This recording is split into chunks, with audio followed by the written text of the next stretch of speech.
Eh bien bonjour à tous, nous sommes aujourd'hui dans la forêt de Talmont pour une nouvelle petite émission qui va vous apprendre encore beaucoup de choses.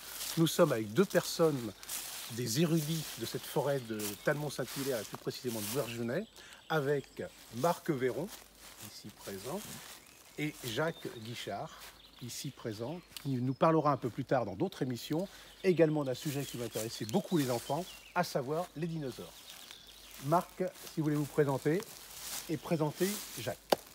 Alors moi je suis rotarien en fin de compte des Sables d'Olonne et je vais surtout vous présenter Jacques qui est le spécialiste de notre côte atlantique et notamment le spécialiste de la côte de Talmont.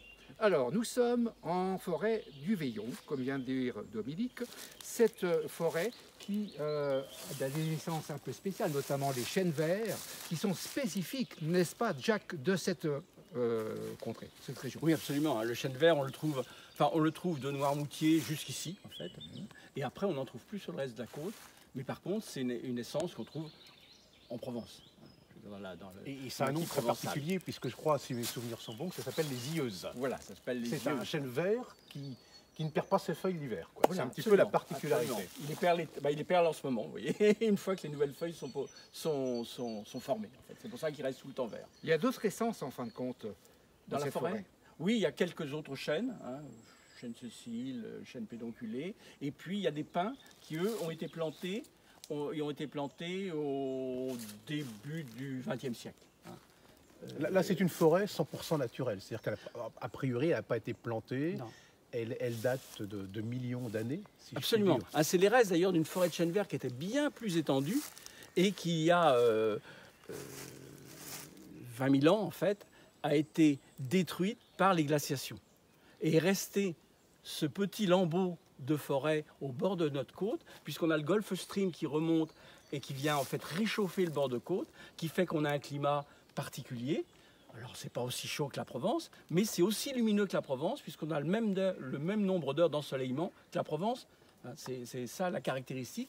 Et ce climat doux qui fait que le chêne vert a résisté en bordure de côte, où il a d'ailleurs été sauvegardé, car il a une propriété très intéressante, c'est qu'il résiste à la sécheresse, donc sur le sable, c'est nickel pour lui, et il résiste au vent marin, si bien qu'en fait, les moines en particulier, qui se sont beaucoup occupés de l'aménagement de cette zone côtière, l'ont toujours laissé en bordure de côte pour arrêter les vents et pouvoir cultiver derrière. C'est donc une forêt méditerranéenne. Absolument, et il y a d'autres espèces méditerranéennes que l'on trouve dans la forêt, comme Daphné, je pourrais peut-être vous le montrer tout à l'heure. Merci beaucoup. Il y a une chose qui m'intrigue là aujourd'hui, c'est qu'on n'est pas on est dans un endroit très particulier. Et je vois comment on appelle ça, des gariguettes, des ganivelles. Des ganivelles qui sont juste là. Et j'aimerais bien savoir ce qui se cache juste derrière. Alors on a fait mettre ces ganivelles pour protéger justement ce qui est derrière. Mais pour situer ce qui est derrière, je voudrais montrer quelque chose, si vous permettez. C'est que si on regarde en fait une carte très ancienne, c'est la carte de Cassini de 1706. On voit ici l'estuaire du Perret, comme on l'appelle. Et nous sommes exactement ici. Donc en fait, on était en bordure de ce qu'ils appelaient la mer à l'époque, puisqu'en fait c'était vraiment très largement ouvert sur la mer, même s'il y avait du sable qui se déposait à certains endroits. Et du coup, on a construit ici quelque chose qui dominait la mer. Et quand est-ce que ça s'est construit en fait? Ça s'est construit en fait en 1662, parce qu'à cette époque-là, l'abbaye de Sainte-Croix de Talmont, qui était l'abbaye la très importante ici, et cette abbaye en fait c'était Louis-Henri de la Trémouille, qui était le frère du prince de Talmont. Donc, il a racheté à ce moment-là un château qui s'appelle le château du Veillon, qu'on pourra peut-être voir d'ailleurs en passant tout à l'heure. Il a racheté le château du Veillon et donc tout ce domaine, toute cette forêt. D'ailleurs c'est aussi parce que cette forêt se trouve autour de ce château qu'elle a été préservée aussi bien jusqu'à aujourd'hui. Et comme il est installé en fait une maison de retraite pour les moines bénédictins. Et du coup, pour ces moines, il a fait construire 2 oratoires, c'est-à-dire 2 petites chapelles. Il y en a une que je crois avoir trouvé les restes, mais il y a plus de 3-4 fondations. Mais il y a encore celle-ci où on reconnaît encore à peu près une chapelle, mais c'est un endroit un peu secret de la forêt, il y a très peu de gens qui le connaissent. Même ici, la plupart des gens ne connaissent pas. Absolument. Pourtant, on est sur le sentier du littoral. pas très loin du sentier du On n'est pas Talmont. très loin, mais on n'est On n'est pas dessus. on n'est pas tout à fait dessus, on n'est Voilà. pas tout à fait sur le GR8 que je vais prendre dans quelques semaines, puisque comme vous savez tous, je fais les Sables d'Olonne, Saint-Jacques. Saint-Jacques-de-Compostelle, et je vais passer à quelques kilomètres, à quelques Quelques mètres mètres d'ici, parce d'ici, que je oui. passe juste à la bifurcation qu'on Voilà, vient de c'est prendre ça. tout à l'heure. Chapelle Voilà. du XVIIe siècle. C'est une petite chapelle, oui, mais vous voyez, c'est une chapelle où les moines venaient se recueillir. Et là, c'était une petite chapelle qui était face à la mer, puisque où on est ici, c'était, comme vous le voyez ici, C'était la mer. C'était la mer. Hein. On dominait la mer, et l'autre oratoire qui est plus loin là-bas dominait aussi la mer, comme toutes ces petites chapelles qu'on voit en Bretagne, en haut des falaises. Bon, c'était pareil. Allez, maintenant en route vers les vestiges de l'oratoire qui date donc du XVIIe siècle. On va avoir le privilège de passer à l'intérieur et de voir les vestiges de plus près. Eh bien, nous voilà exactement au seuil de l'oratoire et je pense qu'on va avoir de belles explications maintenant. Ben voilà, on est dans l'oratoire s'il en reste. Hein. D'ailleurs, la mairie a conforté un petit peu la dernière arche en place, hein, parce qu'il a besoin d'être un petit peu rénové, on va dire. Mais on voit encore bien la structure de cet oratoire, qui était quand même, c'était une chapelle d'une taille correcte quand même. Hein. Tout à fait.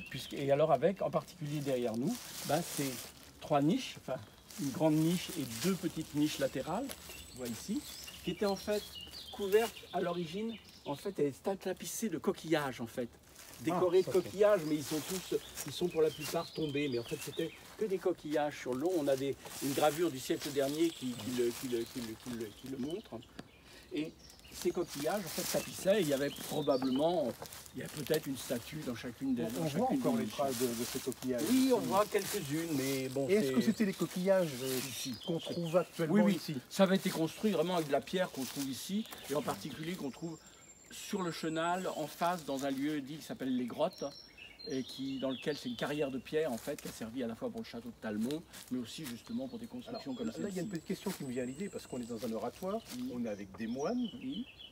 et est-ce qu'il y avait des cimetières juste à côté? De l'oratoire, non. Non. L'oratoire, c'était un lieu de prière qui était en Uniquement. fait uniquement un lieu de prière et de recueillement, je dirais, face à la mer. D'accord. C'était tout. C'est pas une église, C'était pas une église. une chapelle. Même si c'est assez grand, hein, c'était uniquement un lieu. Et est-ce qu'on avait une idée du nombre de moines qui à l'époque étaient ici présents? Ben, c'est-à-dire qu'on n'a pas d'idée précise, mais enfin, vu la taille du château, etc., on peut imaginer qu'il y avait une vingtaine de moines Quand même. qui étaient là. Mais c'était des moines en retraite, hein, ceux qui étaient, qui étaient au château de Talmont, puisque c'était des moines bénédictins qui venaient d'abbayes voisines, et en particulier de l'abbaye de Sainte-Croix, qui était dont c'était la dépendance. Puisque le prince Louis-Maurice de la Trémouille, en fait, était le frère du prince de Talmont, et c'est lui qui était l'abbé, en fait, de Parce qu'à Sainte-Croix. l'époque, la seigneurie de Talmont était très importante. Ah bah oui, à Même l'époque, par rapport au c'était- Sable d'Olonne. C'était d'ailleurs plus qu'une seigneurie, c'est une Beaucoup principauté. plus. Bah oui. Ah bah oui, la principauté de Talmont, à l'époque, elle allait jusqu'à La Roche-sur-Yon. Oui. La limite, c'était Lyon à l'est, pour la mer au sud. Oui. Et au nord, c'était juste au niveau au-dessus de l'île d'Olonne, en fait, sur la Vertonne. D'où l'explication de la tour d'Arundel, si on fait une petite Oui, aparté. ça a été créé par le seigneur de Talmont, d'ailleurs. Voilà, hein. tout simplement. Quand justement le port de Talmont c'est un peu, bon, il s'est envasé, hein. À cette époque-là il était en train de s'envaser d'ailleurs, et donc le prince de Talmont a fait construire la tour d'Arundel pour justement et démarrer le port des Sables en fait. Et puis sur le plan ostréiculture, avec les huîtres, Talmont était très précurseur dans ce domaine-là. Ben alors c'est-à-dire qu'il y a toujours eu de l'huître à Talmont, mais comme il y en avait un peu sur toute la côte, de l'huître plate, et c'est l'ostréiculture telle qu'on la connaît aujourd'hui ne s'est développée en fait qu'en vers 1914. La première concession est en 1914 sur le Talmont.